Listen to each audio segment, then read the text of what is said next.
Hello, guys. Oh, back again. At all right, the SAP process. Let's go through it and talk about what it is, and what happens next. Okay, what is the DOT SAP program?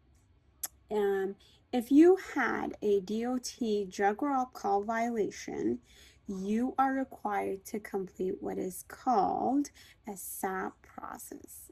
Me, that's where I come in. I am SAP. I'm qualified. I'm licensed, and I help people get back to work. I also work with other providers in the company. So if you need help in a state that I'm not licensed, you could still get connected with somebody, because we do serve all 50 states. Okay.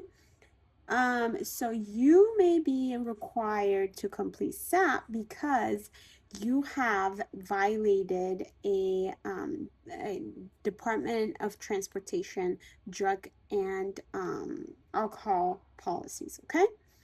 And SAP basically stands for Substance Abuse Professional, okay? And it is federally mandated program that determines whether you are ready to return to your safety sensitive role. The process is typically required for drivers and employers, to have to register with Department of Transportation to be able to complete this, okay?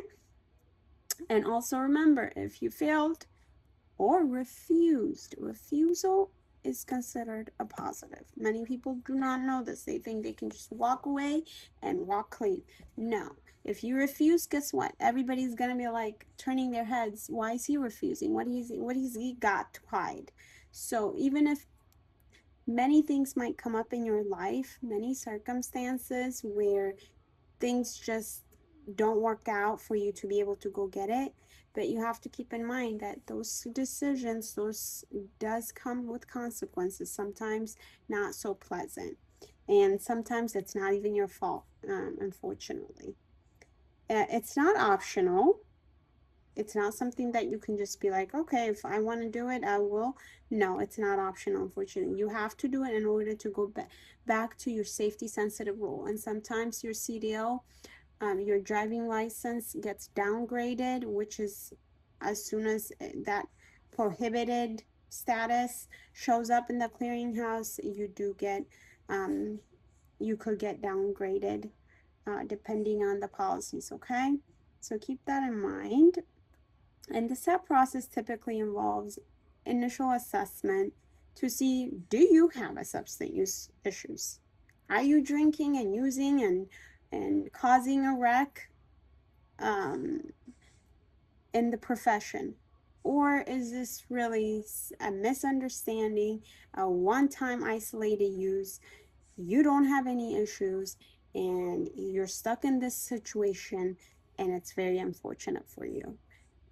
It could go either way, which is why the substance use professional have to sit down with you and do the assessment, right?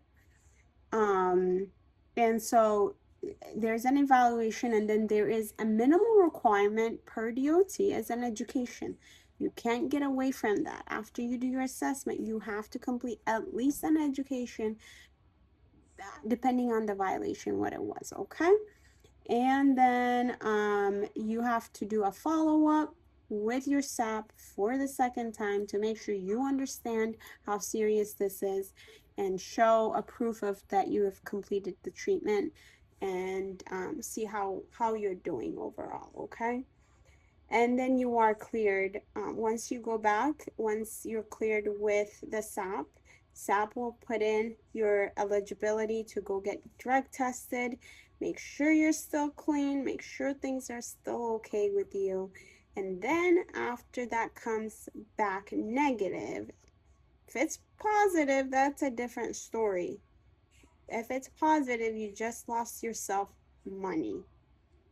With the SAP process, with the drug testing, everything, with the education, you just lost money because you have to do the whole thing again.